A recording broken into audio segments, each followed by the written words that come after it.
Salut à tous et bienvenue sur Valépel Lorcana FR, j'espère que vous allez bien. Aujourd'hui on se retrouve pour le débrief de mon résultat, de mon tournoi, de mon expérience au Disney Lorcana Challenge. Alors moi de mon côté j'ai fait un petit sommaire pour ne pas me perdre dans mes explications et essayer d'avancer point par point. Mais vous je vous mets pas de sommaire évidemment à l'écran, l'idée ça va être surtout de discuter et de vous retranscrire toutes les belles choses et les moins belles choses que j'ai pu vivre lors de ce week-end. Déjà pour commencer, c'est quoi le Disney Lorcana Challenge? C'est le premier gros tournoi compétitif officiellement organisé par Ravensburger. 2048 joueurs au Grand Palais de Lille le week-end passé. C'était vraiment la grosse réunion de la communauté Lorcana, le début du compétitif sur le jeu juste après les Star Championship. Bref, un peu le truc que toute la communauté attendait, que ce soit les créateurs de contenu, les compétiteurs et même les joueurs juste plus réguliers ou casual, ne serait-ce que pour rencontrer les créateurs de contenu. C'était la première fois vraiment qu'on allait faire ce lien un peu d'ensemble, ce côté festif où on allait fêter l'amour qu'on a pour ce jeu qu'est Lorcana. Et pour le coup, sachez-le dès le début, je repars de ce week-end Lorcana encore plus fan du jeu que je ne l'étais avant.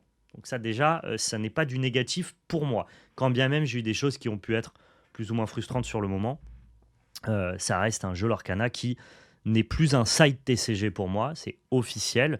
En même temps, vous l'avez un peu compris, là je parle sur la chaîne Valépel Lorcana FR. Nous, on est quand même des joueurs de Magic à la base et notre contenu principal est dédié à Magic. Je pense que maintenant, mon contenu Lorcana est quasiment ou tout aussi important que le contenu Magic. Et donc, nous n'avons plus un main TCG et plein de side TCG. Nous avons deux main TCG que sont Magic, Lorcana, et les side TCG sont tous les autres TCG dont on vous parle sur la chaîne Valépel TV. Voilà. Comme ça, au moins, vous savez où vous pouvez retrouver quel TCG. Quand est-ce que c'était? Donc, c'était le week-end passé. Quels sont les enjeux? Alors, les enjeux, ils sont super importants parce que sur les 2048 joueurs, seuls 64 allaient pouvoir passer au jour 2. Donc, ça fait quand même un cut à genre un truc comme 6, même pas 6%, 3% pardon, des meilleurs joueurs de la salle qui allaient se rencontrer en jour 2. Le cut était extrêmement violent parce qu'il intervenait pardon, seulement après 9 rondes. Normalement, pour un tournoi comme ça, tu peux t'attendre, notamment ce que fait plutôt Yu-Gi-Oh!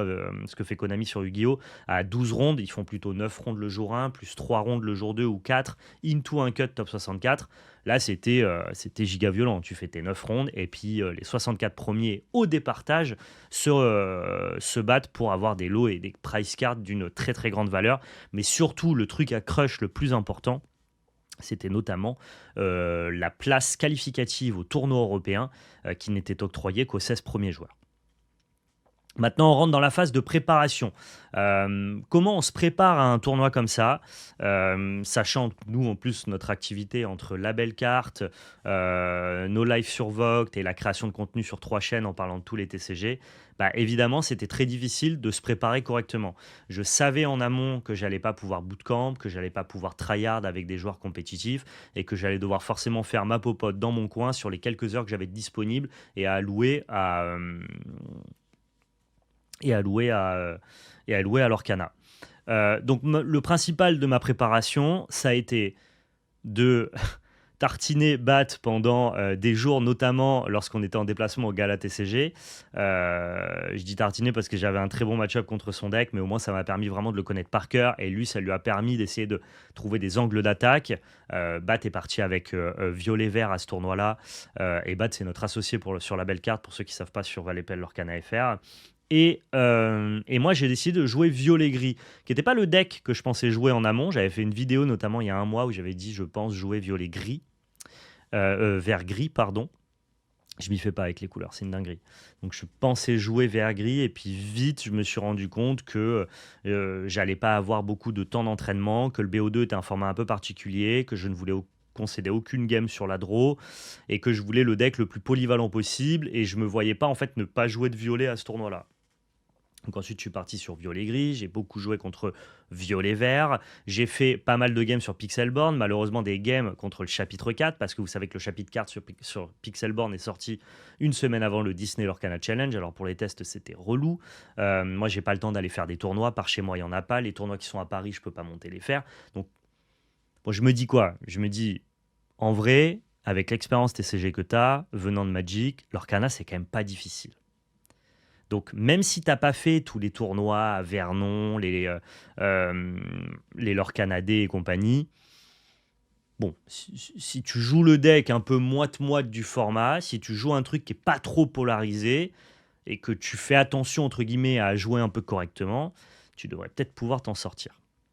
Donc, je suis parti sur Violet-Gris, qui a factuellement sur le fil de tous les decks représentés, quasiment aucun très mauvais match-up. A contrario, c'est un deck qui fait rien d'impressionnant, et donc du coup, il a aucun très bon match-up, mais il en a pas de mauvais. Et donc du coup, je serai totalement maître de mon destin sur ce deck-là.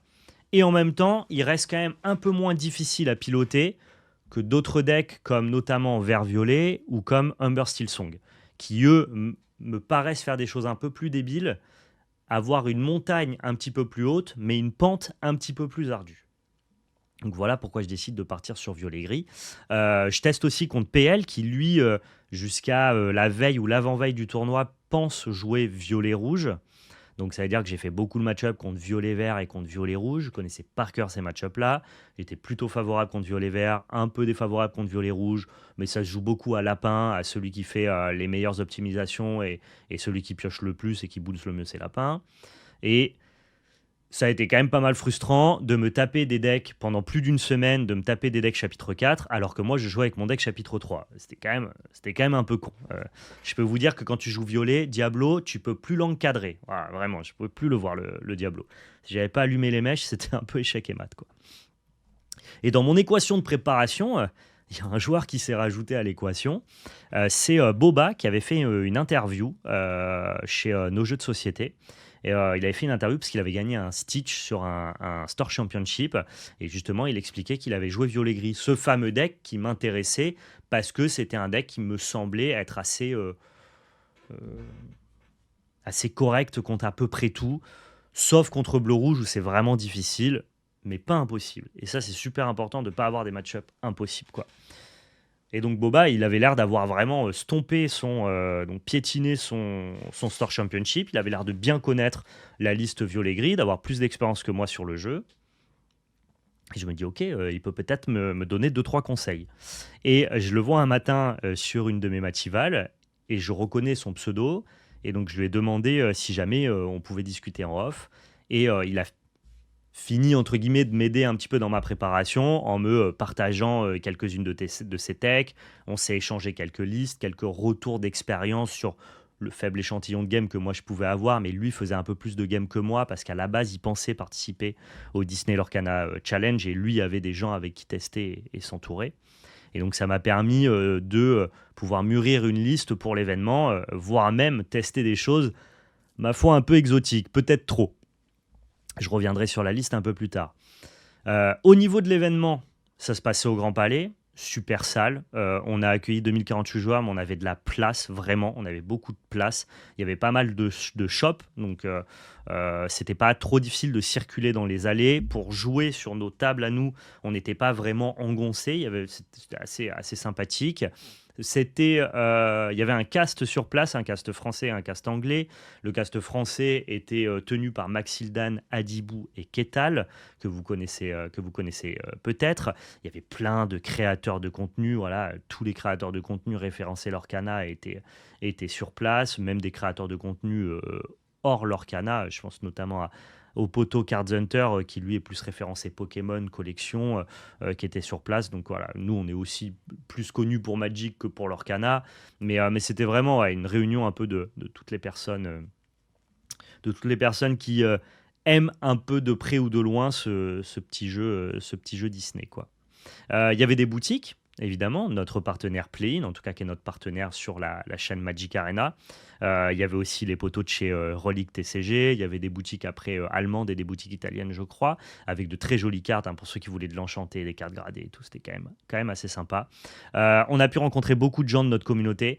Je sous-estimais l'impact que pouvait avoir la chaîne Valépel Lorcana FR sur la communauté Disney. Nous, on est habitué à avoir une grosse chaîne sur Magic, et donc forcément, comme on a repris de zéro avec une chaîne Lorcana, plutôt que de concentrer tous les contenus sur la même chaîne, forcément, on repartait avec un peu moins d'abonnés. Mais c'est vrai qu'on a quand même très rapidement récupéré beaucoup d'abonnés sur cette chaîne Lorcana.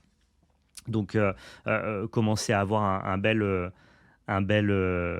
engouement et on a rencontré du coup beaucoup de personnes sur cet événement-là qui nous ont remerciés pour le contenu, beaucoup de personnes qui sont venues demander une photo, une signature. Et ça m'a fait beaucoup plaisir. Ça m'a rappelé en fait nos débuts lorsqu'on a lancé ValetPL Magic Arena FR et où on s'était présenté notamment sur le premier GP Lille qui était genre fin 2018 ou début 2019 et où c'était la première fois qu'on avait pu prendre un petit peu la température, mettre des visages des vraies personnes qui consommaient notre contenu et qui pouvaient nous remercier. Et je trouve que c'est toujours hyper humain et hyper cool de pouvoir avoir quelqu'un qui te dit bah, j'aime bien ce que tu fais, c'est grâce à toi que je joue à l'Orcana, je me suis préparé, je suis venu ici, je pensais même jouer le deck que tu as présenté et compagnie. Bah, d'avoir ces retours-là en live et en direct, ça fait toujours extrêmement plaisir, encore plus que finalement en commentaire ou dans un chat Twitch, quoi. Donc, donc voilà, donc on avait plein de personnes qui sont passées de Magic et qui nous ont suivis sur leur cana, mais on avait aussi plein de personnes qui nous ont juste découvert sur leur cana. Et ça, en termes d'échanges communautaires, de trop plein d'émotions et de bons sentiments, c'était très... ça booste énormément, ça donne envie de continuer, de faire mieux, de faire plus, d'aller plus loin, de développer plus la chaîne. Je pense que si j'ai le, si j'ai le truc de... J'ai eu un petit switch dans ma tête où je me suis dit, vraiment pendant ce week-end, je me suis dit, mais en fait, l'Orcana, avec là, tout le temps que tu y as passé, avec le tournoi que tu as fait, avec tous les gens que tu as rencontrés, en fait, l'Orcana, c'est plus ton side TCG, c'est ton main TCG. Et je me suis dit ça, probablement, parce que j'ai eu extrêmement d'amour euh, par les gens que j'ai rencontrés sur place. Avec beaucoup de personnes qui nous ont encouragés, qui nous ont dit que c'était cool ce qu'on faisait. Et ça te booste et ça te donne envie de faire plus, quoi. Donc on fera plus, voilà, vous le savez, là, pour ceux qui regardent sur YouTube, on va essayer de faire plus, de faire mieux, voilà, de développer au maximum cette nouvelle activité et ce nouveau TCG qu'est l'Orcana. Donc pour l'événement, globalement, c'était plutôt un sans faute, plein de gens sympathiques, plein de créateurs, ils ont réussi à attirer plein de monde, des anciens joueurs de TCG, des nouveaux entrants dans le TCG. Il y avait un public vachement plus féminin que sur les autres TCG, et ça c'est aussi une super chose de la part de Ravensburger. Il y avait des familles, des enfants, des parents, bref, assez stylé. On va passer maintenant sur la liste que j'ai jouée, parce que je pense que ça peut vous intéresser. Il y a pas mal de gens qui m'ont demandé pourquoi tu n'as pas fait une vidéo pour présenter la liste que tu allais jouer. C'est un truc que j'avais coutume de faire à Magic. Mais il y a plusieurs raisons qui font que je ne l'ai pas fait sur l'Orcana et pas sur Magic. Déjà parce que je pense que mes prétentions compétitives sur l'Orcana sont beaucoup plus élevées qu'à Magic. Magic, c'est un jeu qui a 30 ans avec une scène professionnelle, des joueurs extrêmement forts qui sont payés pour jouer au jeu, qui ont des carrières de dizaines d'années sur Magic. Et quand bien même je suis un joueur correct de Magic, je n'ai pas du tout le niveau d'un joueur professionnel. Et donc mes ambitions compétitives sur un tournoi de 2000 joueurs à Magic, quand bien même elles ne sont pas négatives, elles sont juste pas forcément à la hauteur, et donc le win rate que je vais perdre à révéler le jeu que je vais jouer compense pas du tout le fait que ça soit sympa de créer du contenu et que en tant que créateur de contenu, c'est cool aussi de partager à ta communauté la liste que tu vas jouer, quoi. Inversement, sur l'Arcana, c'est un peu différent. Déjà, le circuit le circuit professionnel n'existant pas en fait sur l'Orcana et la compétitivité du jeu étant à des années-lumière de Magic, j'estime avoir plutôt un assez bon niveau sur le jeu. En tout cas, un niveau qui me permet de jouer à peu près correctement mes parties dans un tournoi de 2048 joueurs en moyenne. En plus de ça, l'avantage de savoir ce que va jouer ton adversaire, avec un mulligan aussi permissif que l'Orcana, je trouve que c'est vraiment laisser énormément de win rate. Donc autant pour la création de contenu à Magic, ça ne me dérangeait pas de me révéler totalement, puisque de toute façon, j'avais un peu rien à perdre. Quand tu es créateur de contenu, finalement, à la fin, tu gagnes tout le temps. Du moment que tu as fait du contenu, c'est ça qui est cool. Tu fais ça aussi pour vivre l'événement. Autant là, sur ce tournoi-là, je me dis quand même, le jeu, il n'est pas très dur. L'Orcana, c'est un jeu qui n'est pas très dur. Pour l'instant, c'est un jeu qui n'est pas très dur. Tu as une liste qui est, ma foi, pas trop mauvaise. Ça serait quand même con que si un adversaire sur 3 ou sur 4 dans la salle, il connaît ton deck, tu vois. Donc du coup, je ne l'ai pas fait. Du coup, je ne vous ai pas présenté ma liste et c'est le moment de rattraper ça. Alors, j'ai décidé de jouer violet-gris Je vous ai expliqué pourquoi, hein. Je voulais un deck en BO2 qui soit capable de gagner sur la draw, qui soit capable d'avoir à peu près aucun mauvais match-up si ce n'est bleu-rouge, mais surtout aucune incapacité à gagner aucun match-up. C'est-à-dire que même si bleu-rouge est pas très très bon comme match-up dans l'ensemble, c'est pas totalement ingagnable. Donc voilà, je voulais un deck vraiment moite-moite qui allait seulement récompenser mes capacités de pilotage. Et en gros, ce que je voulais surtout pas, c'est m'asseoir à la table, voir la première rank de mon adversaire et me dire ok, c'est bon, c'est 0-2. Ça, je voulais pas. Et violet-gris, ça a coché à peu près toutes ces cases-là dans mon esprit. Donc première carte qu'on a jouée, évidemment, le petit Robin à 1, parce que c'est le meilleur support à altération à une des meilleures cartes du jeu, qui est le Robin à 5. Il est là, il est beau, hein, notre ami Robin Hood. Ça, franchement, c'est les cartes que tu mulliganes quasiment tout le temps dedans, notamment sur le play, beaucoup plus que sur la draw. Et évidemment, c'est pas toujours très très bien contre le rouge. Contre violet-rouge en early game, c'est ok parce que ça va te permettre de chanter rapidement des Zeus ou des Friend on the Other Side. Contre bleu-rouge, il va ramper tellement vite que tu vas te prendre une médusa dessus et du coup, c'est pas brillant. Mais dans tous les autres match-ups qui sont des match-ups un peu plus fair, un peu plus mid-range, un peu plus violet, c'est une carte qui est vraiment excellente et notamment contre le gris parce que c'est très difficile d'aller chercher 6 points de dégâts. Donc l'idée, c'était vraiment essayer de les trouver au mulligan. Pour compléter la curve, avoir pas mal de gestion, notamment quand tu ne commences pas et pour se coupler avec des Pinocchio que je vous présenterai tout à l'heure. On avait aussi des Captain Crochet, ils ont le mérite d'être Captain et donc du coup de synergiser avec Smee. Smee qui est une excellente carte pour tenir le board ou alors pour l'orer rapidement contre les decks les plus contrôle. Ensuite, il y a toute la boucle Merlin Mime, parce que c'était la boucle que je tenais à jouer, c'est la boucle qui récompense les meilleurs joueurs, et c'est la boucle qui fait que quand tu t'assois à la table en face de ton adversaire, qu'importe ce qu'il joue, tu vas pouvoir faire des bêtises, tu vas pouvoir piocher plein de cartes avec tes lapins et faire du lore à distance avec tes chèvres. Et ça donne mécaniquement des match-ups qui sont pas trop polarisés, je trouve. Voilà. Du fait que tu sois capable de l'aura à distance contre les contrôles, de piocher plein de cartes contre les midrange et d'avoir de la gestion de board assez facile contre les agros, les decks violets, c'est des decks qui se positionnent vraiment un peu au milieu du méta, quoi. J'ai décidé de jouer que 3 Merlin Goat parce que c'est une carte que j'ancrais beaucoup en early game, que j'ai surtout envie de jouer dans les fins de partie. Le deck pioche pas mal, le deck pioche beaucoup et tu te retrouves à tuer avec Goat assez rarement finalement. C'est surtout dans des courses qui s'engagent contre les decks bleu-rouge et finalement si je m'assois à la table face à bleu-rouge, je suis déjà pas très content. Donc je me suis dit que c'était un ratio que je pouvais me permettre de cutter, ce que j'ai fait d'ailleurs au dernier moment. Pour finir sur la boucle Merlin Mime, on a évidemment les crabes qui sont franchement les meilleures cartes sur la draw. Ça te permet d'éviter de te prendre des patterns à base de curve, curve, curve dans château sur le play. Et toi, du coup, tu es sur la draw et tu es un petit peu déjà pris à la gorge par le château violet qui est extrêmement pressurisant. Merlin, ça te permet vraiment de prendre n'importe laquelle de tes bêtes. Pour pouvoir aller trader un château assez facilement. Quand tu la bounce avec Madame Mime, ça permet à Madame Mime de mettre directement 7 dégâts. 7 dégâts, c'est pile parfait pour remove un château violet, donc Queen Castle et une Cendrillon, super important.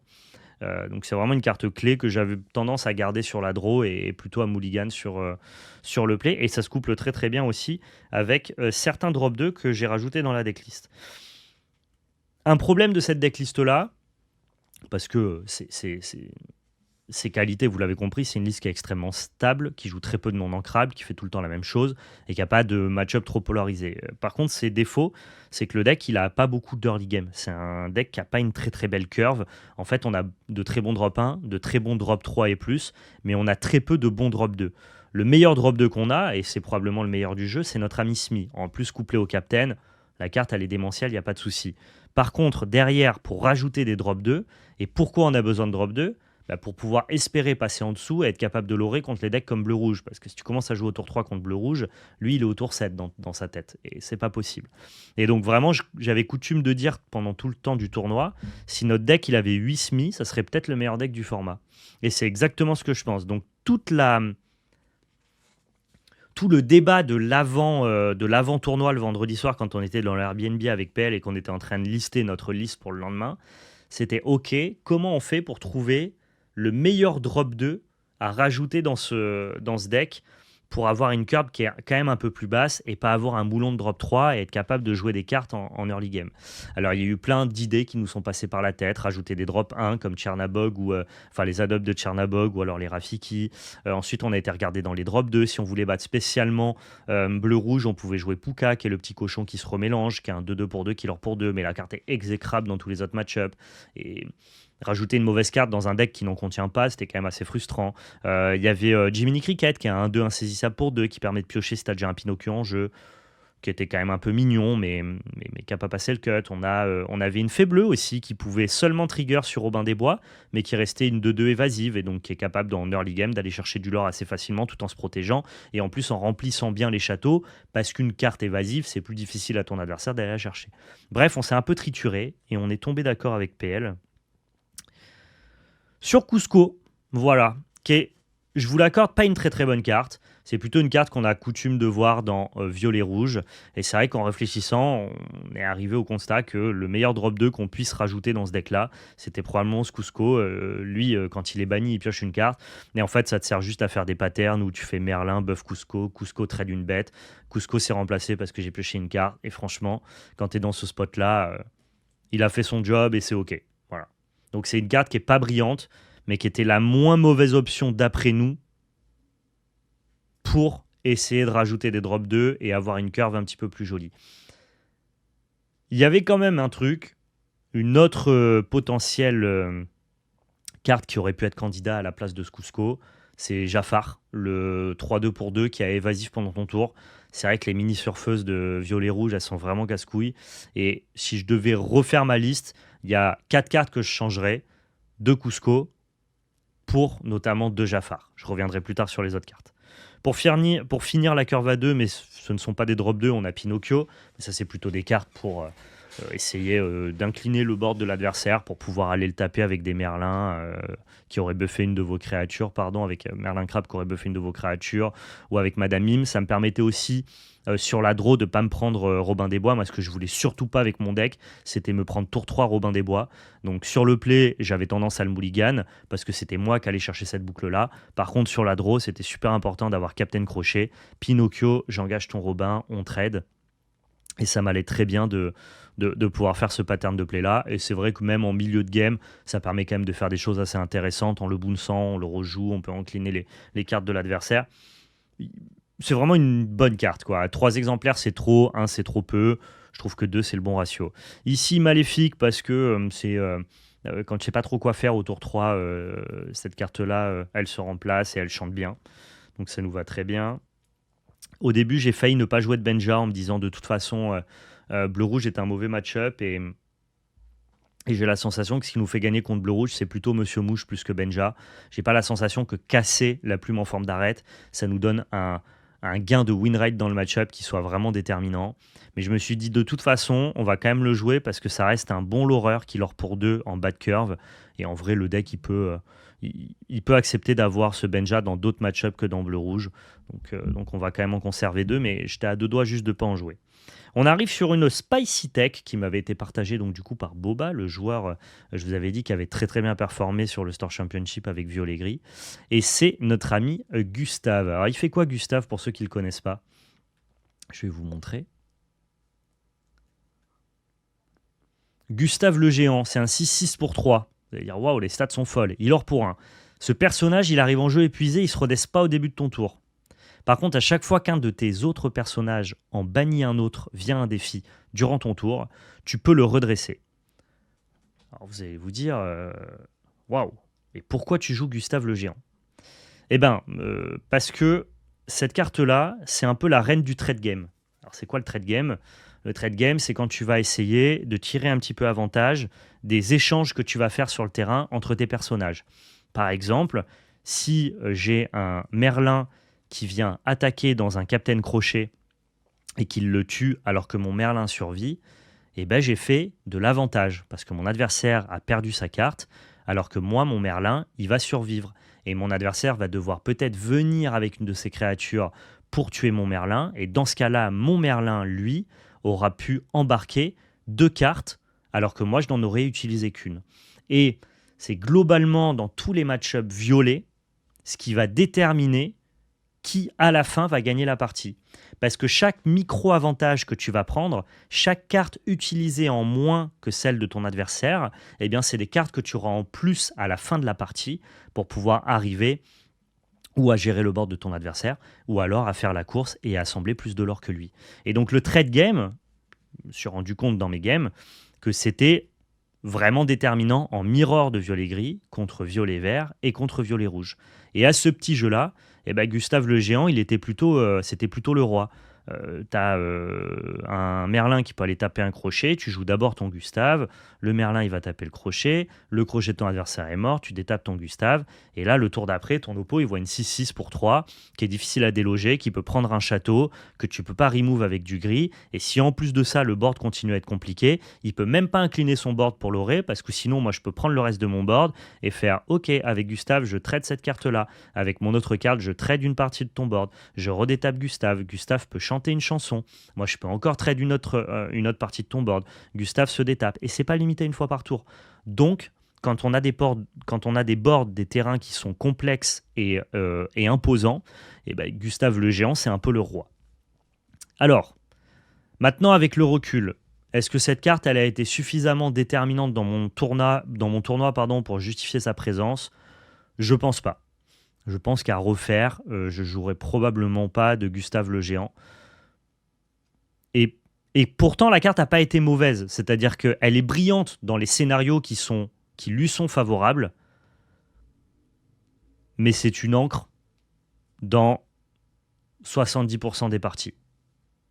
Non, lui il ne se redresse pas en bannissant, par contre, Dionys, sinon ça serait vraiment trop fort. Ça, pour le coup, il n'y aurait pas de problème. Il faut quand même que ça soit un autre personnage à toi qui puisse bannir le board de l'adversaire. Mais je me suis dit, voilà, sur un tournoi de 2048 joueurs, la tech n'était pas encore super populaire. Boba avait plutôt de bons retours aussi. Je me suis dit, pourquoi pas aller, tu sais quoi, en l'attente. C'est vrai que si j'affronte beaucoup de violet gris, la carte elle va être insane, quoi. Elle est vraiment insane contre violet gris. Je me dis que ça peut le faire. Et puis, il y avait un certain plaisir à voir la tête de mes adversaires quand je jouais Gustave, ou alors, tu sais, ton adversaire, tu joues une carte, il la prend, il doit la lire, il comprend pas trop ce qui se passe. Il est là, il se dit, oula, attends, mais là, si je décide d'engager mon board pour l'aurer ou pour aller prendre un trade, mais derrière, il va faire des bêtises avec Gustave. En fait, ça complexifiait les prises de décision sur les trades de mon adversaire, et ça me donnait souvent l'avantage sur ce petit jeu-là, et ça peut être déterminant dans quelques games. Ça n'a pas été brillant, j'aurais voulu que ça soit plus brillant que ça, mais ça n'a pas été non plus une horrible carte. Je pense juste que ça n'accomplit pas assez par rapport au reste du deck. Fin pour les personnages, ensuite on arrive sur les sorts, de allumer les mèches parce que je peux pas laisser Amber Steel chanter dans les premiers tours, que ce soit avec Queen, Robin Hood ou Cinderella. Fracasser, c'était probablement une des meilleures cartes du deck, un des meilleurs ajouts. J'ai trouvé la carte vraiment super intéressante, ça remove les Stitch, les mini surfeuses et les Ursula vertes qui veulent double chanter. Souvent, tu te rends compte qu'allumer les mèches, ça détruit pas les cartes les plus importantes. Là où fracasser vraiment attrape tout ce que tu vas attraper dans le format. Donc fracasser, excellent. Un petit grimoire du sorcier. À la base, je pensais pas le jouer. Et ça reste quand même une option qui, au-delà d'être puissante contre bleu-rouge, est vraiment aussi déterminante contre rouge-violet. Et donc je me suis dit, ça serait quand même bête, sachant que tu n'as que 11 dons d'ancrable, de pas monter à 12 et pas jouer ce grimoire. Parce que t'es pas sûr de pas affronter bleu-rouge et violet-rouge en grande quantité. Et vraiment, avoir ce grimoire du sorcier dans ton deck, ça fait une vraie différence. 4 mes amis de l'au-delà, ça y a pas de surprise. Je vois des gens qui en jouent 3, je pense que ces gens-là sont fous. 3 quand soudain sur 20 Zeus, le meilleur pattern de play que tu fais avec le deck, notamment quand tu es en mirror de deck violet. Quand tu es sur le play, tu fais Merlin, je pioche une carte. Ton oppo, tour 4, il fait quoi? Merlin, je pioche une carte. À ton tour, tu fais OK. J'engage Merlin, je chante Zeus, je pète ton Merlin. Ton oppo, il pioche une carte. Toi, tu t'en fous derrière. Tu prends un mime serpent. Tu fais OK, je reprends mon Merlin, je pioche une carte. Ce qui s'est passé, c'est que lui, il a plus son Merlin lapin. Toi, tu as pioché une carte. Tu as toujours ton Merlin en main. C'est un pattern de play vraiment. Je dis que notre deck, il fait rien de broken. Ça, là. Quand tu le résous, quand tu le fais, c'est un peu broken. En vrai, c'est un peu broken. Et en plus, Le fait que Zeus, ça mette 5, bah, c'était bien pour remove les cartes chiantes comme Mini Surfeuse et compagnie. Du coup, le mec qui a gagné, tu connaissais déjà le personnage, j'imagine, me demande Masturbino. Oui, on en reparlera tout à l'heure. Et enfin, pour finir la decklist, 3 châteaux de l'arène, sans surprise. J'en voulais pas 4. C'est vrai que tu gagnes la plupart de tes parties avec lui, mais en early game, tu as plutôt tendance à l'ancrer. C'est beaucoup plus facile de le résoudre sur le play que sur la draw, parce que sur le play, tu auras toujours quand même plus facilement le board. La carte, quand elle tourne, quand tu la laisses tourner, elle dégénère et tu gagnes instantanément. Mais il faut trouver le setup dans lequel tu peux la caler. Alors parfois, il s'agit juste de curver et de le déposer tour 4. Parfois, il faut travailler, quoi. Faut tricoter et ensuite trouver un créneau où la carte sera plutôt intéressante. Mais bon, si ton oppo il joue bien autour avec des Madame Mime, avec des Maui, ça reste quand même compliqué, d'où le fait que j'en ai pas listé 4. Donc sur la liste, globalement très satisfait. Si j'avais dû rejouer autre chose à ce tournoi-là, j'aurais rejoué ça. Je trouve que c'était très bien. Toutes les games que j'ai gagnées, j'ai été les chercher. J'ai eu des sensations de jeu qui étaient agréables. J'ai eu le sentiment d'avoir la main sur toutes les games, que je les ai perdues, que je les ai gagnées ou perdues. Juste, je changerai les Cusco et les Gustave.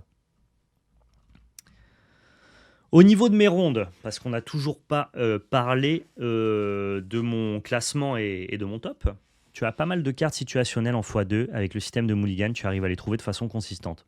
Oui, et en même temps, ça va. Hein, Sposito, mon deck, il est quand même pas trop mal carré. Il y a un peu de fine-tuning avec des ratios qui sont un peu personnels. Effectivement, parce que c'est un deck qui pioche beaucoup de cartes entre nos lapins qu'on va bouncer, nos friends on the other side. Tu finis quand même mécaniquement par trouver tes cartes. Et en plus de ça, le mulligan est tellement permissif que oui. Ouais, tu peux te permettre d'avoir des ratios en x2 et avoir quand même une très très belle consistance. Ok, donc là on arrive sur la première game du tournoi. On le rappelle, on va jouer 9 rondes de BO2 le premier jour. Et puis à la fin des 9 rondes, le top 64 aura le droit de se retrouver au jour 2 pour s'affronter là pour des places à élimination directe.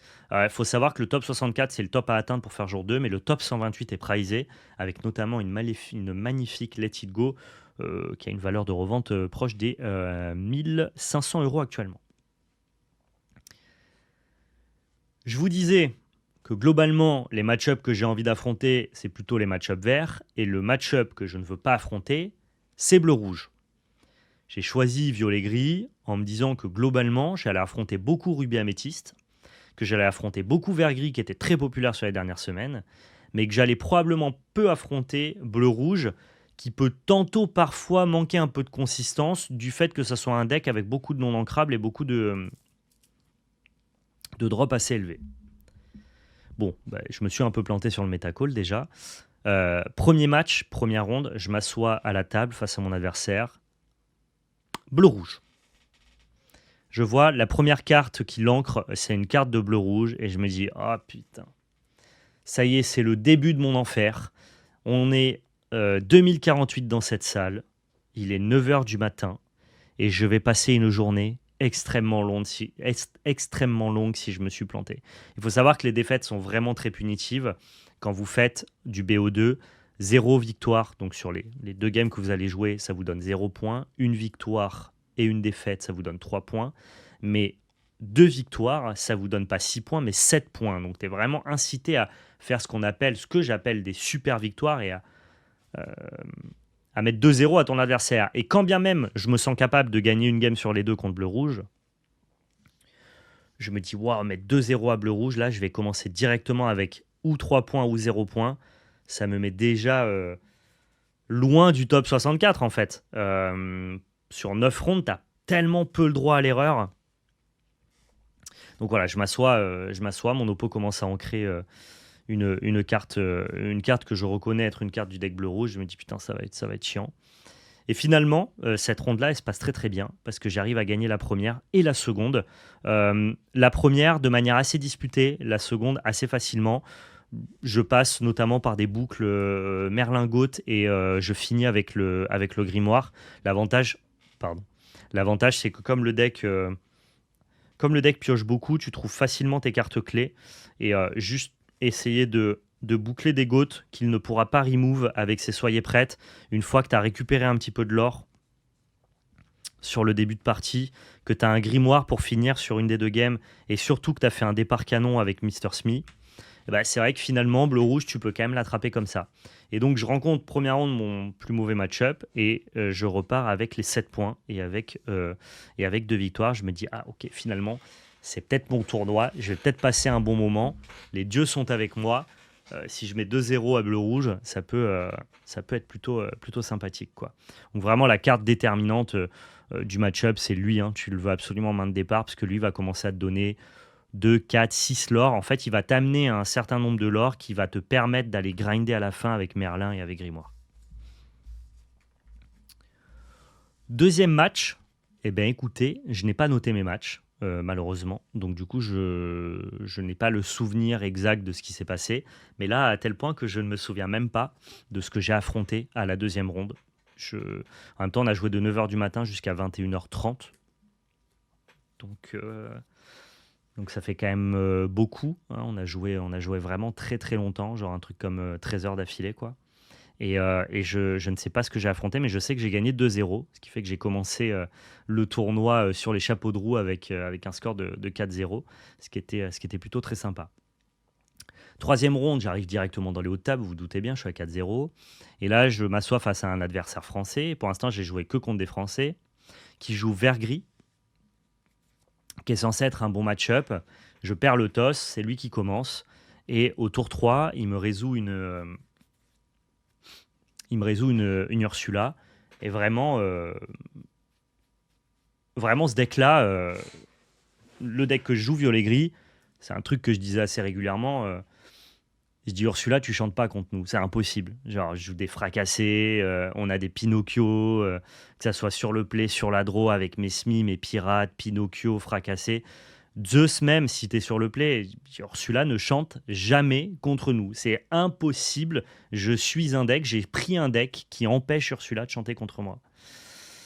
Bah écoutez, cette ronde 3, c'était pas la mienne parce que mon oppo il a fait Ursula sur le play tour 3. Moi, à mon tour 3, j'ai aucun moyen de la remove. J'ai pas de Pinocchio, j'ai pas de fracassé et Zeus ne fonctionne pas parce que je suis sur la draw. Et là, mon oppo, il commence à chanter, perdu dans l'hiver, je tue 2 bêtes, je pioche 2 cartes. Bon, bref, la catastrophe qui arrive, hein, évidemment. Donc, je me fais dérouiller mes sécos sur la première. La seconde, je commence sur le play. Pareil, je prends notre ami Ursula, into discard, into Ursula qui chante Cruel Diablesse avec Prince Jean qui me fait discard 2, mon oppo Hydro 2, du coup ma main ça me nuise, il y a Ursula qui tourne, je peux pas la gérer. Bref, une catastrophe, ce qui est censé faire mon deck ne fonctionne pas, j'ai pas les réponses adaptées à ces problématiques et mon oppo elle a sorti un peu Gucci de son deck, donc je prends 0-2, mais je crois honnêtement en 10 minutes, je pense. Franchement, je pense qu'en 10 minutes, je perds cette ronde et je suis là en mode putain, j'ai commencé à 4-0 en me coltinant en plus mon pire match-up qui est bleu-rouge et je m'assois à la table face à vert-gris qui est probablement un de mes meilleurs match-up et je prends 2 Z en 10 minutes chrono. Je me dis oula, ça va être compliqué cette histoire. Donc là, déjà, je suis un peu plus déçu parce que bah, ceux qui ont gagné cette troisième ronde, ils me mettent 7 points d'écart, hein. C'est pas 3 points ou 6 points, c'est 7 points, hein. Moi, j'ai même pas fait de draw, donc j'ai même pas récupéré 3 points. Donc vient la quatrième ronde. Et, et à la quatrième ronde, pardon, je regardais le chat. À la quatrième ronde, je m'assois encore face à un adversaire français. Et lui ancre aussi sa première carte. Et je vois que c'est encore bleu-rouge. Je me dis, putain, c'est relou quand même. Je dis, j'ai pris 0-2 contre mon meilleur match-up. J'ai réussi à battre 2-0 mon pire match-up. Mais bon, faut pas non plus trop me foutre des bleus-rouges en face sur le chemin parce que ça risque d'être compliqué.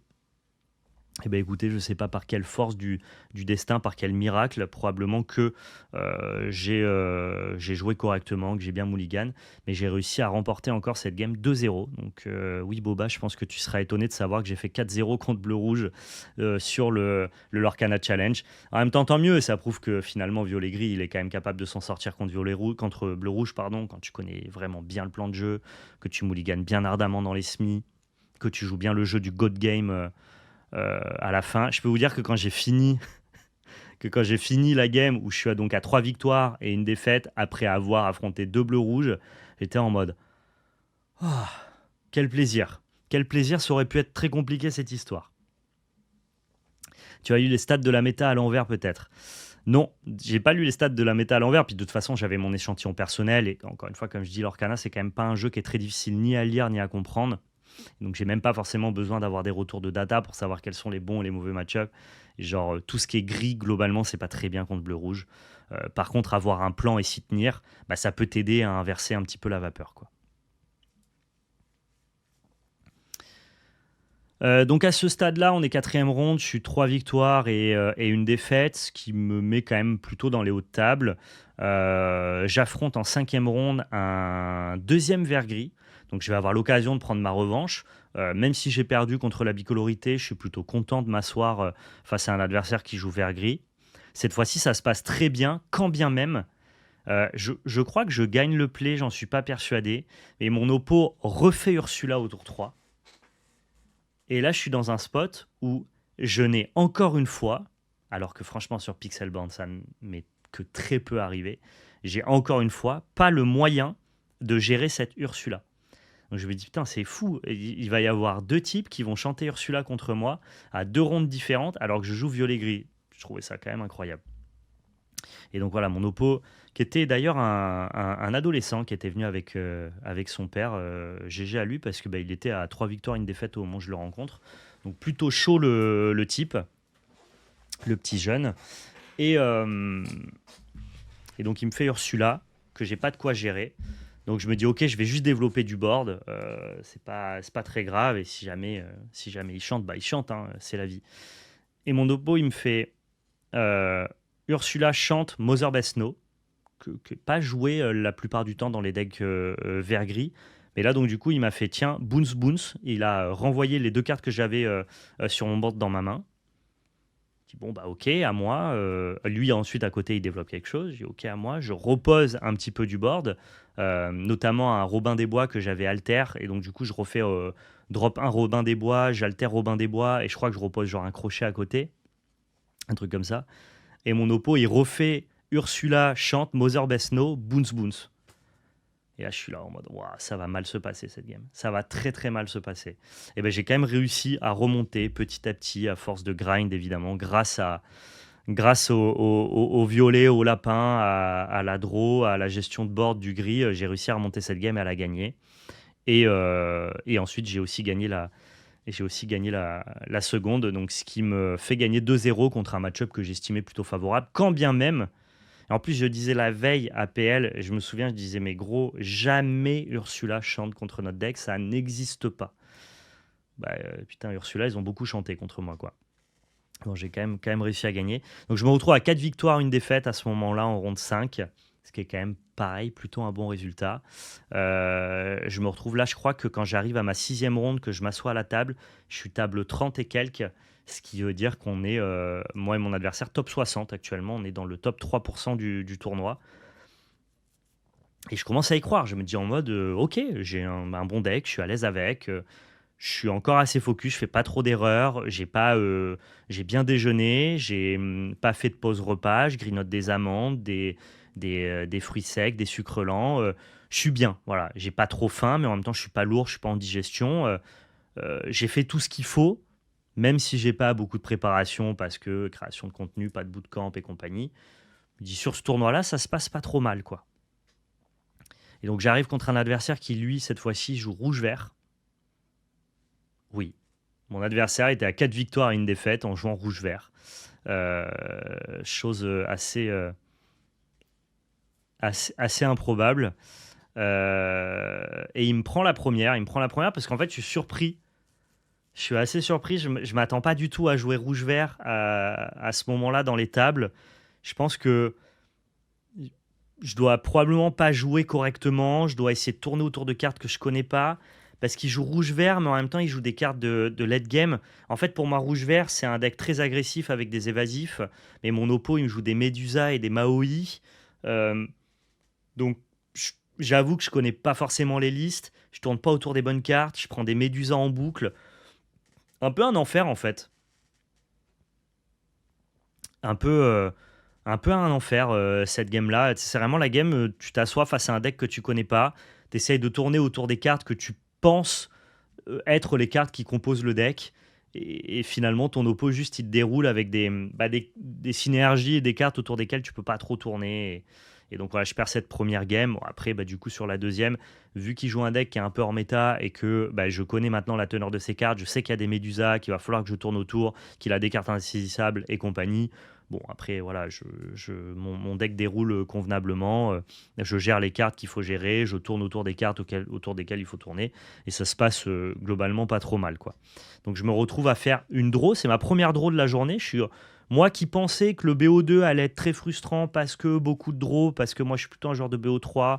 Les bons joueurs ils gagnent souvent 2-1 parce que tu as la game où tu t'adaptes ou alors tu as la game qui est sur la draw. Bon, finalement, j'ai fait 4 victoires et une défaite. Et là, c'est ma première draw à la ronde 6. Ce qui est, ce qui est étonnant, quoi. Par contre, rouge-vert en haut de table, nous dit Boba. Ouais, écoute, après mon adversaire jouait convenablement, hein, mais je sais pas ce qu'il a tagué pour être dans ces hautes tables-là, mais je pense que comme moi, les joueurs devaient s'attendre à des versions agressives, et comme il avait beaucoup de gestion, je pense qu'il a dû attraper pas mal de gens avec ces gestions-là, parce que les gens pouvaient pas tourner spécifiquement autour de, autour de ces cartes, quoi. Ensuite, on arrive à la ronde 7.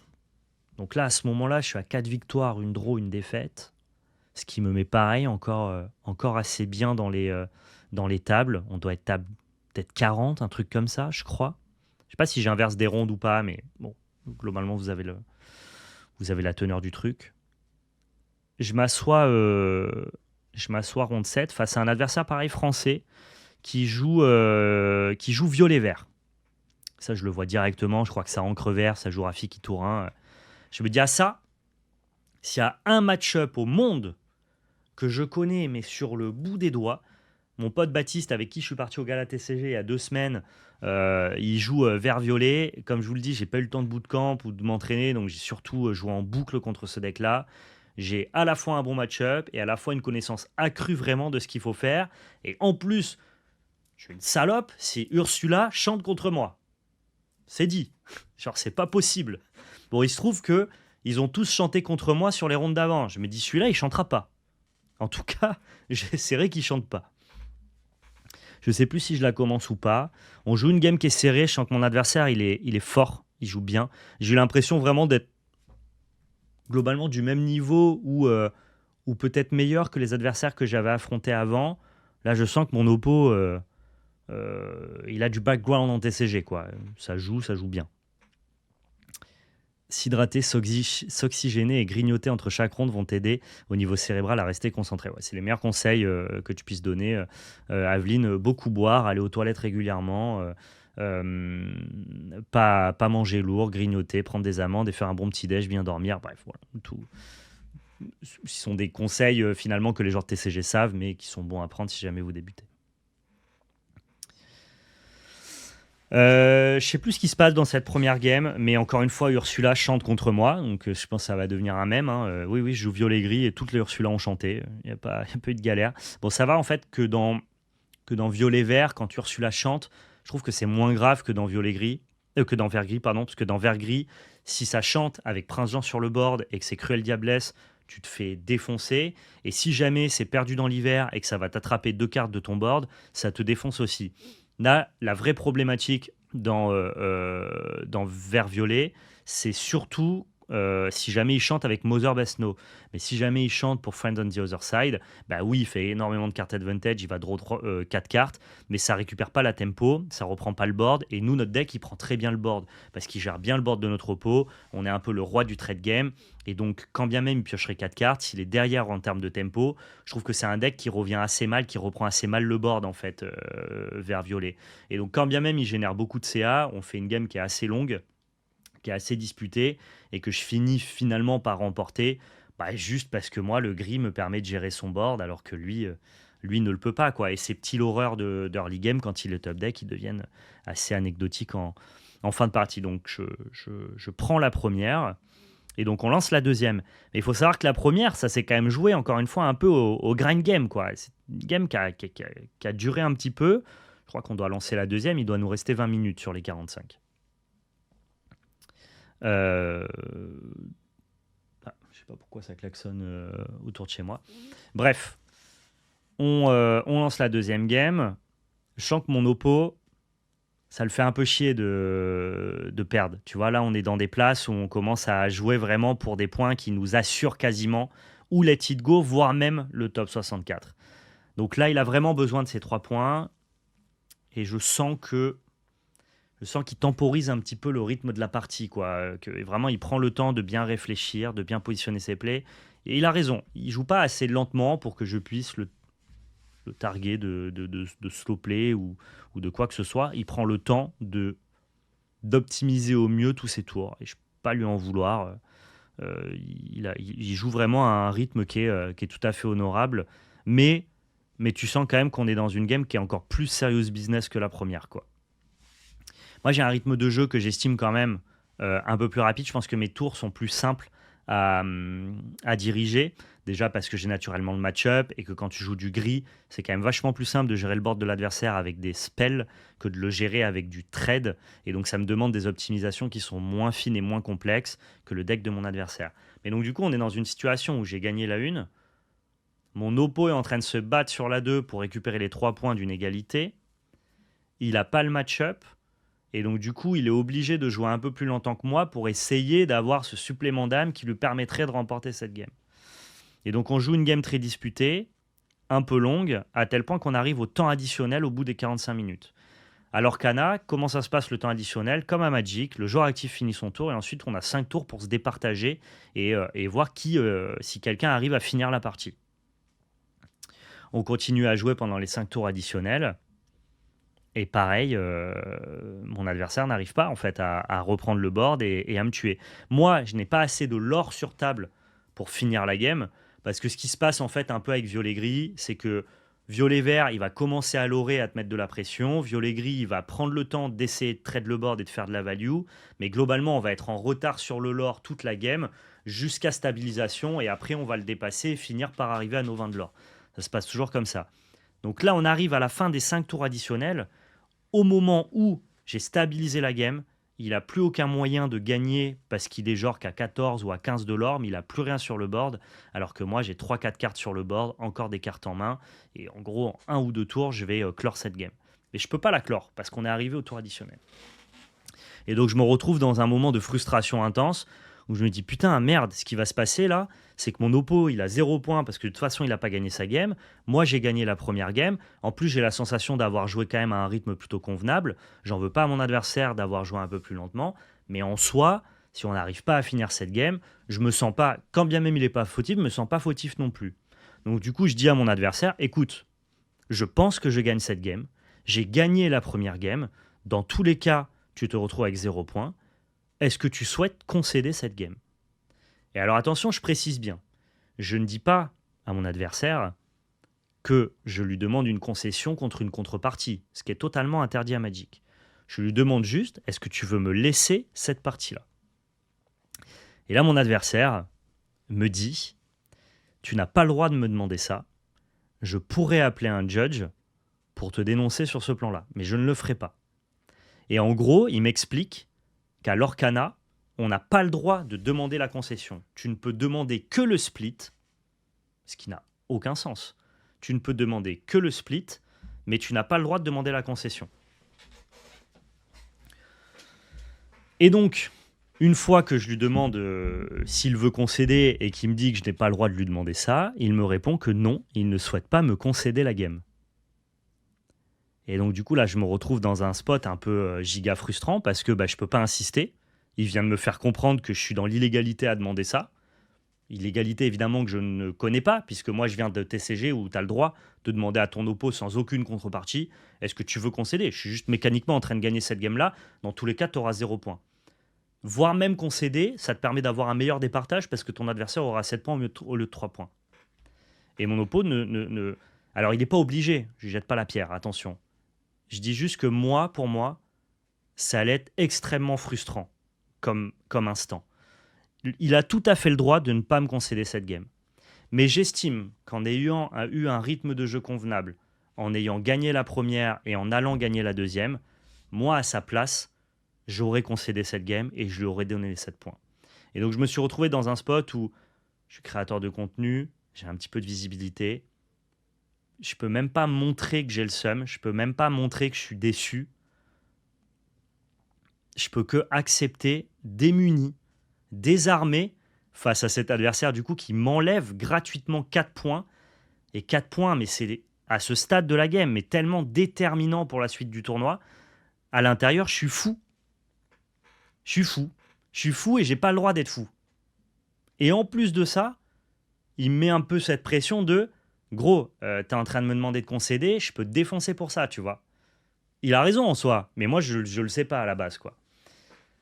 Donc tout ça pour vous dire que finalement je fais que 3 points sur cette septième ronde, ce qui me laisse toujours évidemment dans la course pour le top, parce qu'actuellement, à ce moment-là, je suis à 4 victoires, 2 draws, une défaite. Et tu peux toujours à la fois top ou let it go. Mais par contre, mentalement, je prends un coup, je m'en remets pas en fait. Ça me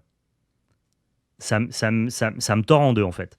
Ça me tord en deux, je comprends pas, je trouve que c'est injuste. Je peux pas trop discuter avec lui parce que sur le moment, j'ai j'ai pas envie d'être désagréable, surtout pas quoi. Moi, je suis vraiment pas désagréable à la table et je voudrais pas qu'on ait cette image de moi. Et je veux pas aller le voir en mode pourquoi t'as fait ça, pourquoi tu me la donnes pas. Je suis pas blablaté, tu vois. Et donc, je suis juste deg en fait. Et je suis tellement deg que là, je sors du tournoi. Genre, c'est en mode.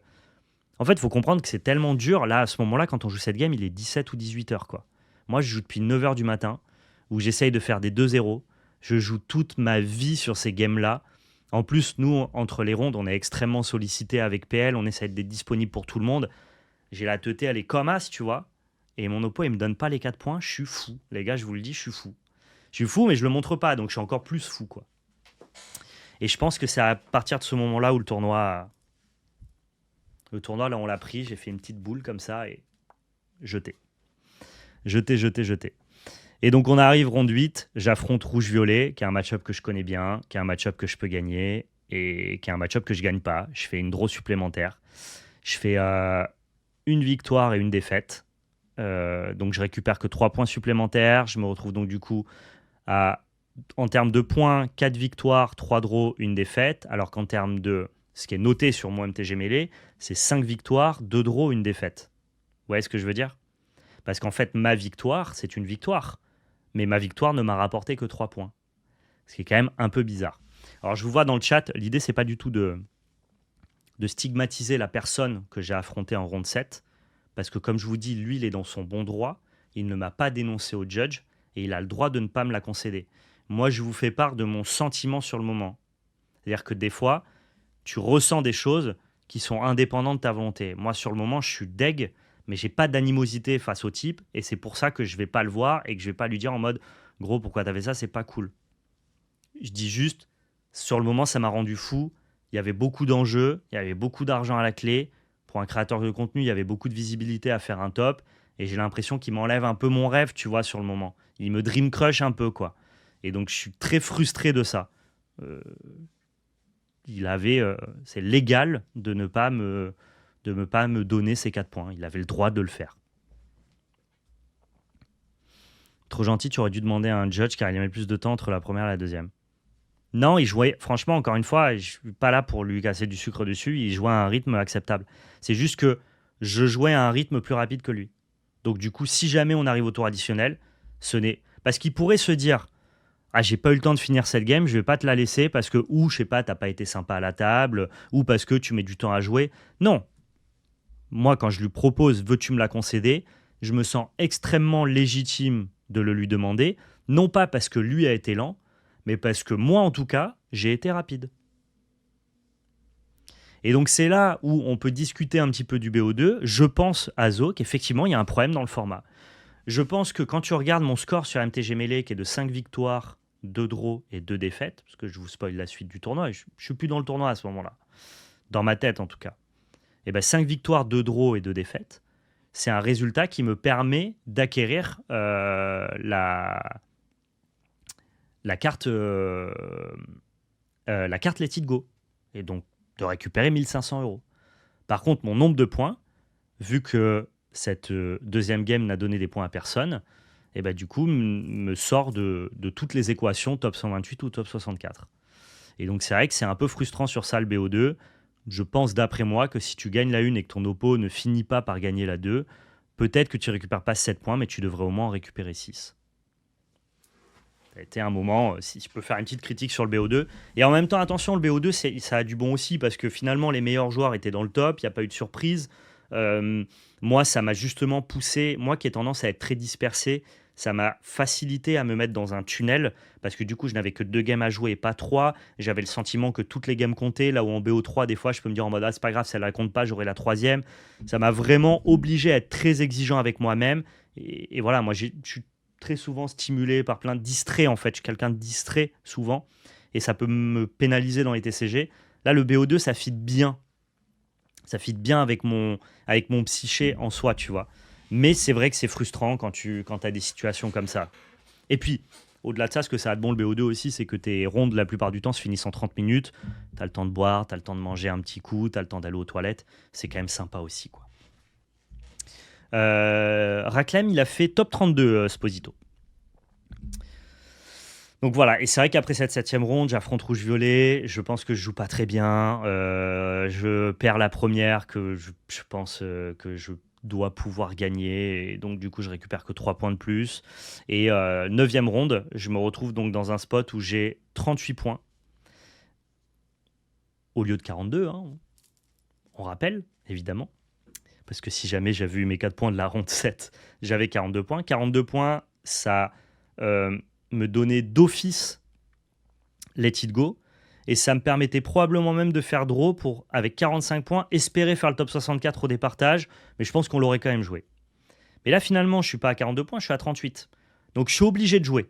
Il n'y a pas de draw possible parce qu'à 41 points, je le saurai que plus tard, mais en tout cas, on n'était pas sûr d'avoir la Let It Go. Il fallait 42 points finalement.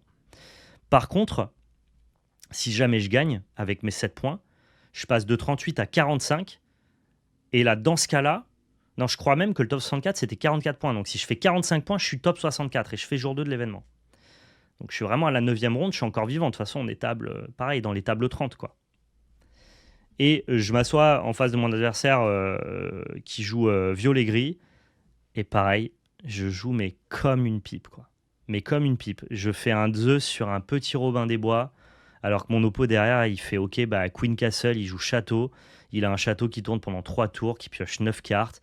Et même à la fin de la game, il me dit, mais pourquoi t'as Zeus, mon Robin, quoi? Plus là. Plus là. J'ai pas tenu, en fait. Passer la ronde 7 et ce qui s'est passé, ça m'a sorti du truc, quoi. Et donc j'échoue aux portes, en fait. J'échoue aux portes à cette 9e ronde. Je prends 0-2. C'est ma défaite supplémentaire. Je finis avec 5 victoires de draw, 2 défaites.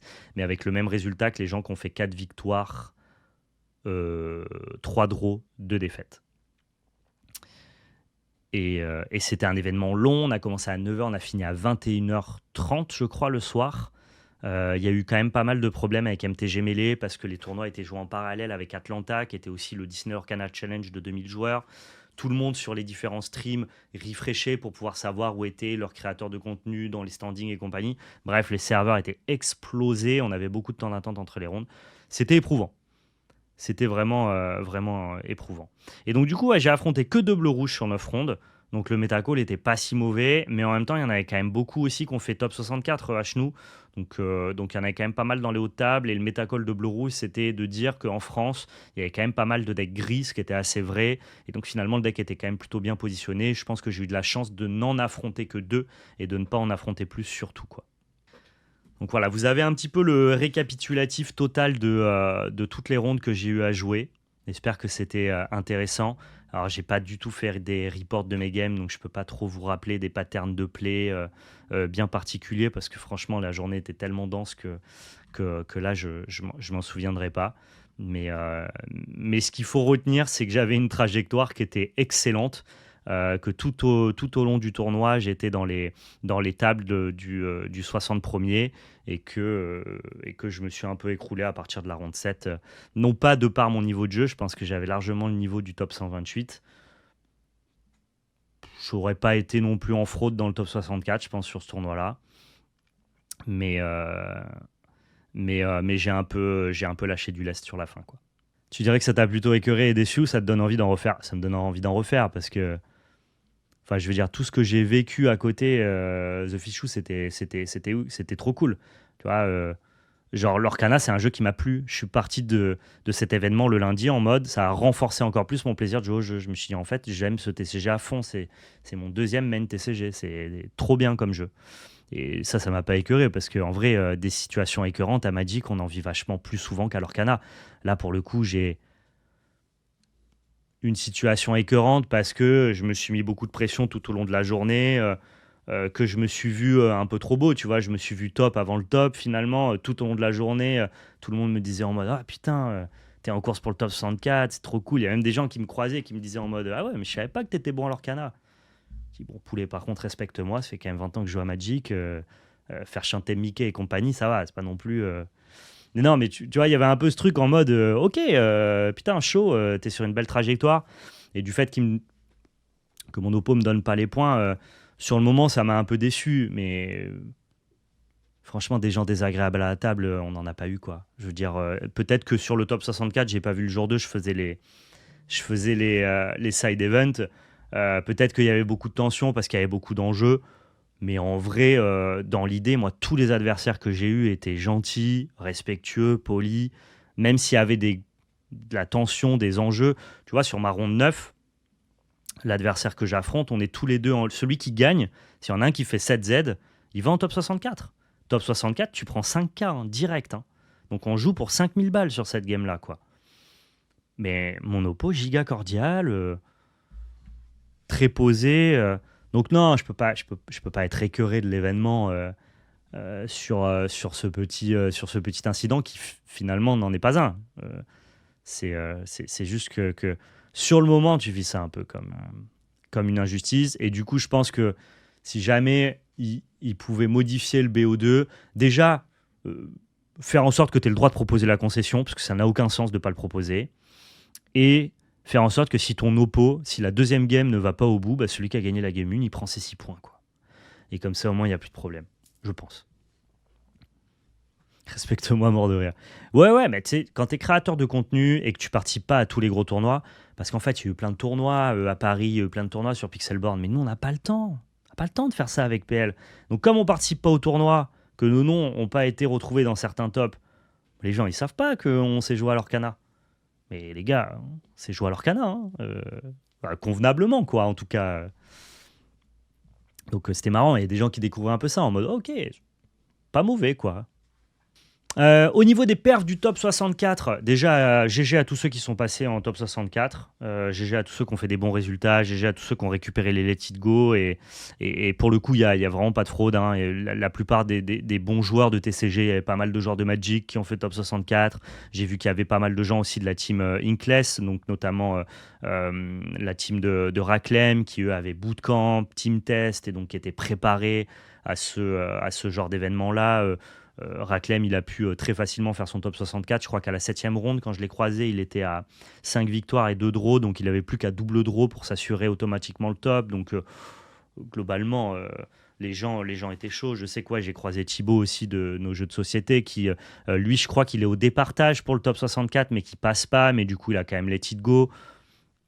Pareil, c'est créateurs de contenu, donc pas forcément les gens que tu attends au même niveau que des gars qui bootcamp et compagnie. Mais en fait, nous, en créant du contenu, on joue aussi beaucoup au jeu, quoi. Donc ouais, non, tout le monde a fait des belles perfs. Je crois que Rofelos, il est exactement à 2 ou 3 tables près de moi à la ronde 9. On est exactement dans le même spot à jouer pour le win-in au top 64. Et je crois qu'on prend tous les deux 2-0, fin du rêve, quoi. Donc on s'est un peu tous tenu la bourre comme ça jusqu'au bout et bah, il y a ceux qui ont pu vivre le rêve d'avoir au moins la Let It Go, voire le top 64 et il y a ceux qui ont échoué aux portes et la porte s'est refermée devant nous. Salut, j'en fais partie.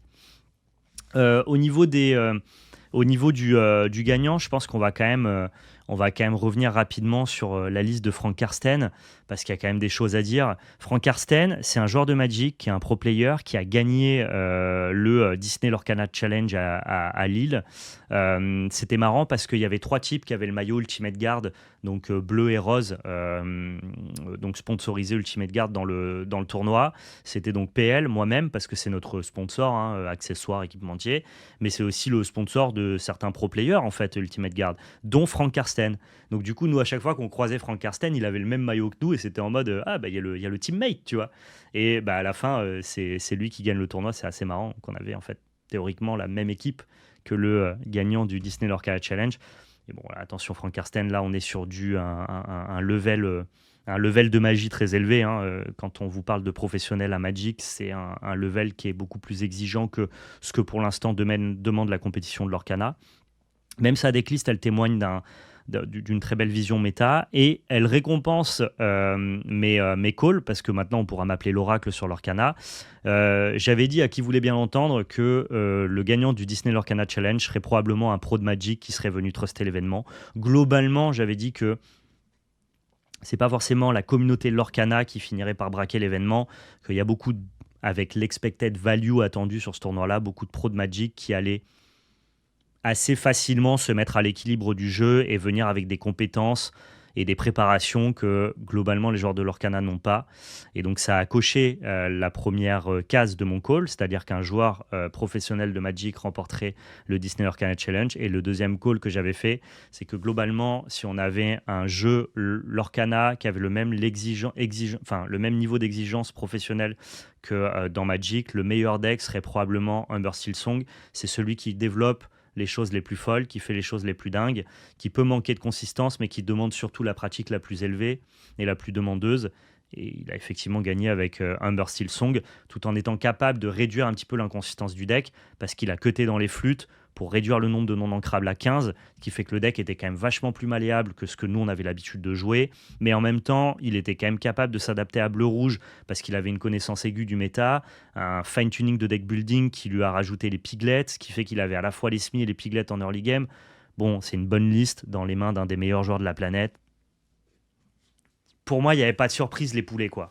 Vous me dites 2 semaines avant l'événement, c'est Karsten qui gagne avec Humber Silsong. Je vous dis, bah oui, c'est exactement ce que je vous dis depuis des mois, quoi. Donc, gros GG à Frank Karsten qui est venu braco le tournoi, qui repart avec la qualif à l'Europe, le Mickey Gold. Je crois que tu as tout le chapitre 4 aussi en full foil. Bon, très, très, très, très propre. Puis en plus, il paraît, hein, moi, les casters, j'ai mangé le dimanche soir avec Maxildan, Rofelos, Adibou, toute cette team-là, Petit Quick, Victoire aussi qui était avec eux. Et vraiment, ils m'ont dit c'était une leçon, hein. Genre, Frank Karsten, il joue pas à l'Orcana comme nous, quoi. C'est des mecs qui sont vraiment, vraiment, vraiment très chauds. J'en place une petite pour le gagnant du Disney Lorcana Challenge d'Atlanta, qui était en parallèle quand même, qui lui a gagné avec un deck. Alors, tenez-vous bien. Amber, Violet, Mufasa. Alors ça, si on m'avait montré cette liste-là et qu'on m'avait dit que ça allait gagner un tournoi à 2000 joueurs, j'aurais été vraiment étonné. Au début, quand on a vu la liste, je me suis dit « Ok, c'est une blague. Ok, je comprends pas. » Ensuite, on s'est posé à l'aéroport le lundi. On a étalé la liste comme ça sous nos yeux et on a réfléchi et on a regardé. Son deck est brillant. Ouais, je vous le dis, ce deck est brillant. Au début, on se dit « C'est bizarre. Le type, il joue des Cendrillons, mais il n'a pas de chanson. » Ok. Pourquoi il joue des Cendrillons alors qu'il n'a pas de chanson? Parce qu'il joue une carte qui s'appelle Fairy Godmother et qui dit que dès que tu as une Cendrillon qui arrive sur le champ de bataille, tu peux exercer un personnage de ton adversaire. Malin. Il a une autre Fairy Godmother qui se shift pour 2 et qui dit que quand tu t'engages, tous tes personnages sur le board, ils récupèrent Challenger +3. Très malin. Il a des Perdita qui te permettent, quand elles arrivent en jeu ou quand elles s'engagent, de faire revenir des drop 2 de ton cimetière. Ok. Il a toute la boucle Bounce pour faire revenir des cartes qui ont des effets d'arrivée en jeu. Ok, intéressant. Cette carte-là, elle donne Challenger +3 à ton board, mais elle dit surtout que quand une de tes cartes est bannie, elle revient dans ta main. Tu dis, ok, c'est bon, je commence à comprendre ce qui se passe là. Il est en train de nous faire l'espèce de deck de la value infinie. Le gars est ingrindable. Franchement, si jamais tu joues un Mirror de Violet contre son deck, ne peux absolument jamais gagner. Toutes ces cartes vont faire des effets d'arrivée en jeu pour essayer d'engager les tiennes. Donc du coup, il va pouvoir se permettre de faire un trade game qui lui sera tout le temps favorable. Il a des Cusco pour piocher des cartes. Perdita va faire revenir les Cusco. Il va donner Challenger à ses Cusco avec Fairy Godmother. Ils vont revenir dans ta main. Il peut même se permettre de faire des Mufasa qui se bannissent, qui vont trouver, je sais pas moi, n'importe quelle carte de ton deck, mais qui vont quand même revenir dans ta main, que tu vas rejouer. Son deck est ingrindable. Si tu le prends pas de vitesse, si tu mets pas un max de board et de l'or, ce deck-là ne peut pas perdre en late game, quoi. Et c'est vrai que quand tu vois un petit peu son build, quand tu commences à comprendre un peu le truc, tu te dis, ouais, il est quand même tellement savant son build. Il aura facilement du board, donc il joue des piglets, ça lui donne un match-up relativement correct contre bleu-rouge. Il joue des Cinderella juste pour Fairy Godmother, mais en même temps, il peut les renvoyer dans sa main. Et donc, du coup, quand tu as Fairy Godmother, il peut engager tout le board de son adversaire, que ça soit avec la boucle Boons, avec les Perdita ou avec les Fairy Godmother. Il a plein de moyens de rejouer ses Cendrillon en boucle. Tchernabog, c'est une carte qui se sacrifie et qui, du coup, te permet de piocher des cartes. Mais comme il a Perdita, il peut aussi faire revenir son Tchernabog. Et donc, dans ce cas-là, il va continuer à piocher des cartes. Il a sa boucle Boons, il a des Rapunzel. Comme l'entièreté de son plan de jeu, ça va être de donner Challenger à ses bêtes et d'aller trader celle de son oppo. Bah, il va pouvoir faire des Rapunzel for value et piocher plein de cartes. Il a un petit peu un plan de jeu unfair qui est Mufasa contre les decks rouges. Son deck prend pas un plan meule avec Chernabog. En fait, quand tu commences à comprendre un peu ce qu'il fait, tu te dis, ok, son deck, il est trop malin, au gars. Il a Pascal, qui est une carte qui a le mérite d'être évasive, et donc ça te permet, pareil, d'être buffé, de pouvoir aller prendre des trades, et en même temps de pouvoir le rejouer. Son deck, il est trop bien. Voilà, vraiment, je suis impressionné. Je ne sais pas à quel point ça existe encore dans le chapitre 4, mais la première fois que tu le vois, tu te dis, ok, je comprends pas, son deck, c'est n'importe quoi. Et finalement, quand tu regardes un peu ce que ça fait, c'est assez brillant, je trouve.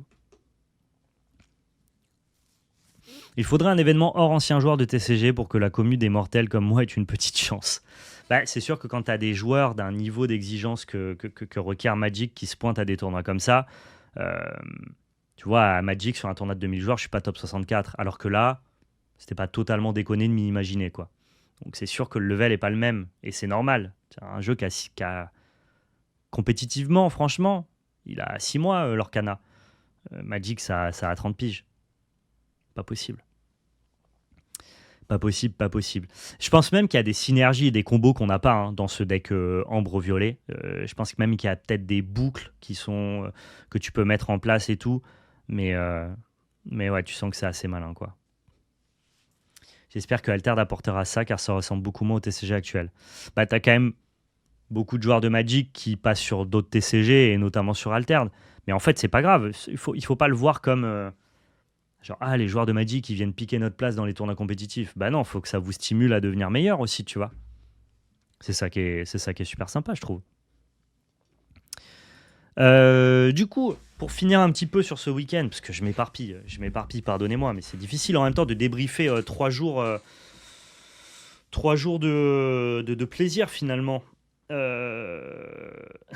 Tour 4, il met Cendrillon, incline l'autre, puis la remonte avec un renard pour tuer. Cendrillon peut recommencer ensuite, c'était ouf. Ouais, c'est ça. En fait, il a que des boucles. Il a que des boucles où il va tout le temps trade ton board, tout le temps reprendre des cartes en main. Vraiment trop bien. Victoire, elle a commencé le TCG au 7-3 et a réussi à gagner les Tigo. Effectivement, tu as tout à fait raison, Laurie. Donc, comme quoi, en fait, c'est pas tous les joueurs de Magic qui sont venus et qui ont performé. Il y a aussi des joueurs de Magic qui se sont plantés, tu vois. Mais c'est sûr que quand tu as des gars du level de Frank Karsten qui se pointent à un événement comme ça, ils ont déjà de base un niveau et une expérience TCG qui est pas mal plus haute que quelqu'un qui a commencé récemment l'Orcana. Mais ça veut pas dire qu'il n'y avait pas de la place pour des gars qui ont commencé avec l'Orcana. Hein. Pas du tout, quoi. Pas du tout, pas du tout. Pour PL et Baptiste, ça s'est moins bien passé. Ils étaient plutôt au milieu de classement. Ils ont fait beaucoup de draws, en fait. Ils ont peiné ils ont pas beaucoup perdu, mais ils ont eu beaucoup de mal à faire des 2-0, quoi. Tu vas montrer ton deck maintenant que l'event est terminé. Ouais, je l'ai déjà montré. Tu pourras regarder la rediff quand elle sortira sur YouTube. Mais oui, il y avait aussi quand même plein de joueurs vraiment l'Orcana oriented qui étaient tout à fait pertinents et compétents. Et au contraire, ça ne fait qu'évoluer, en fait. Ça ne fait que rendre meilleur l'écosystème. euh, que d'avoir l'exemple de très très bons joueurs de Magic qui sont très très forts. Tu sais, aux États-Unis, pour moi, les créateurs de contenu qui ont le meilleur niveau, c'est des gars comme Zan Sayed, qui étaient des réguliers du Star City Game Tour, qui sont très très chauds à Magic. Enfin, c'est normal, quoi. Tu vas aller à Borum du coup? Non, je vais pas aller à Borum, je vais pas aller à Bologne non plus parce que ça avait quand même pas mal de déplacements et moi j'ai d'autres déplacements. Vous savez qu'on va caster le Pro Tour Modern Horizon à Amsterdam le week-end du 20 juin et c'est en même temps que Borum, donc je peux pas faire Borum. Et Bologne c'est début août, mais moi je serai à Commandeur l'Assemblée la semaine d'avant, donc ouais, c'est un peu compliqué de tout faire quoi. Et Birmingham en septembre, je m'interdis pas. Je m'interdis pas de faire Birmingham en septembre, peut-être. En tout cas, j'ai kiffé. J'ai franchement envie d'en refaire, évidemment. L'Orcana, c'était cool. La commu était cool. Tous mes adversaires étaient cool. Même mon oppo de la ronde 7 en soi, qui me donne pas les 4 points, j'ai rien à lui reprocher dans les faits. Il n'était pas désagréable à la table. Et ça fait quand même plaisir. Il y avait un gros côté vraiment, en fait, on communie ensemble sur l'amour qu'on a pour l'Orcana. Et c'était chouette. Les gens étaient sympas. Toute la communauté était sympa. Il y a plein de créateurs de contenu. Tout le monde était proche. Tout le monde se disait bonjour. Moi, j'ai trouvé ça super cool. Donc j'en referai bien évidemment. Au niveau des side events, c'était Giga Wars. Franchement, un énorme sum de faire 9 rondes pour ne pas performer à la fin. Parce que nous, les gars qui avons fait 9 rondes et qui n'avons pas les It Go et qui n'avons pas le top 64, on a fait 9 rondes pour 0 €. Alors que ceux qui ont droppé à la ronde 5 ou 6, ils sont allés farmer les side events. Et je peux vous dire que les side events, c'était quand même plutôt renta. Je vais vous montrer ce que j'ai récupéré. Ouais, c'était un petit peu broken. C'était tellement broken que du coup, quand on a vu ce qu'on avait perdu à faire les 9 rondes le jour 1, on s'est dit, ok, mindset, demain, on fait que du side event. Mais on fait que du side event. Et on fait du side event double, ça s'appelait double, non, double up, c'est à Magic. Je crois qu'ils appelaient ça double take, un truc comme ça. Et donc, ce qui fait que tu payes plus cher, mais par contre, tu as double ticks. Et du coup, si tu as double ticks, bah, tu as plus de prix au prize wall. Et donc, on s'est décidé, on s'est dit, ok, le lendemain on arrive, il y a un scellé en double up chapitre 4, ok, on fait le scellé en double up chapitre 4. Ensuite, il y a un construit en BO3. Alors, tu coupais les badges, ils étaient contents que ce soit en BO3, qui est pareil en double up. On enchaîne directement avec le construit en BO3 en double up. On se dit, ok, on va éclater les side events pour essayer de repartir quand même un peu avec avec un peu de récompense, quoi, finalement. Parce que moi, 9 rondes into rien. Si j'avais su, et je pouvais pas savoir. Mais tu vois, c'est toujours la place du con, quoi. Le gars qui a été au bout du tournoi alors qu'il aurait pu drop avant s'il avait moins bien performé, mais en même temps, il a pas assez performé pour faire le top. Mais du coup, moi, j'ai des collègues, ils ont drop round 5. Jour 1, ils avaient quasiment la valeur de la It Go, hein. Tu vois. Je dis, putain, frustrant un peu. Et donc, du coup, on a décidé de faire ça. J'ai récupéré 2 jolies cartes, du coup. Une réponse. Donc ça, c'est la version non foil de la réponse qui vaut 15 000 € et qui a été notamment distribuée au top 32. J'ai eu une Cinderella non foil, qui est la version non foil de celle qui a été distribuée au top 64. Et j'ai eu aussi encore une Cinderella. Donc ce qui me permet d'avoir quand même de très très belles cartes. C'était cher quand même les side events. C'était un peu cher, mais je te dis, la rentabilité, le fait que ces promos-là étaient accessibles avec des ticks plutôt modérés, franchement, ça rendait le side event Giga Wars. Là, si je revends Réponse Cendrillon, Réponse et mes 2 Cendrillons, j'ai remboursé mon week-end, tu vois, pour 3 cartes. Et rembourser son week-end en ayant fait 2 side events, ouais, t'acceptes de payer tes side events, c'est pas très grave, quoi. Et je peux vous montrer aussi donc la promo qui a été distribuée à tous les joueurs, le Dragonfire, qui lui pour le coup est magnifique, hein. Vraiment très très beau le Dragonfire.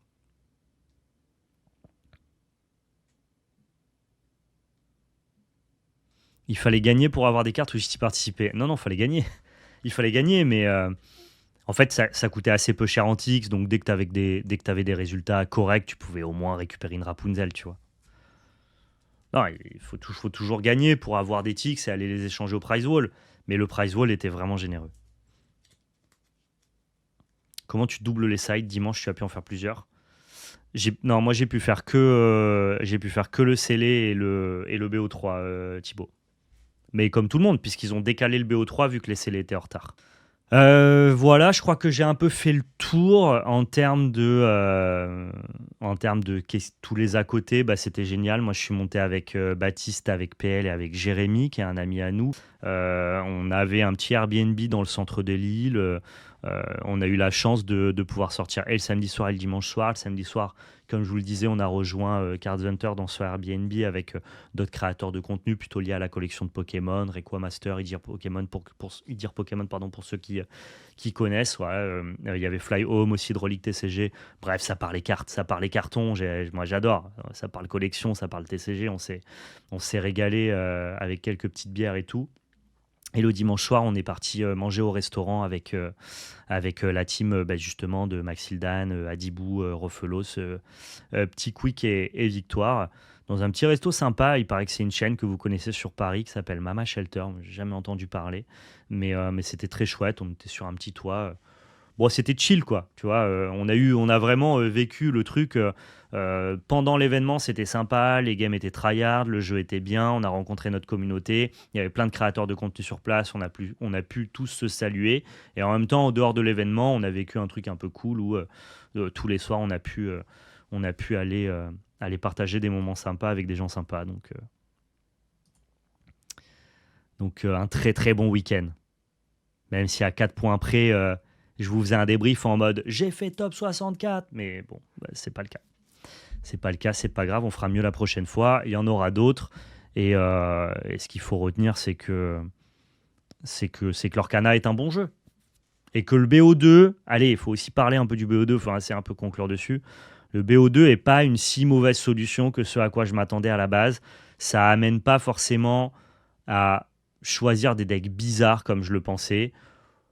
Globalement, le metagame était quasiment aussi diversifié que si on avait fait du BO3 et les joueurs dans le top 64 auraient pas mieux ou moins bien performé en BO3, ça n'a pas changé énormément grand-chose. Ça s'applique, comme je le dis, ça fit même plutôt pas trop mal avec des gens comme moi qui ont tendance à être un peu dispersés. Ça me demande de rester focus un peu moins longtemps et donc du coup de jouer mieux au global, je pense. Pour tous ceux qui ont écouté ça sur YouTube, partagez-moi votre avis, mettez un pouce bleu, déroulez la description, rejoignez-nous sur nos réseaux sociaux. Merci d'avoir écouté ce débrief. Je vais continuer à débriefer un petit peu tout ça avec le chat, mais on se retrouve très prochainement pour du nouveau contenu et sur le chapitre 4 parce que maintenant on tire un trait sur le chapitre 3.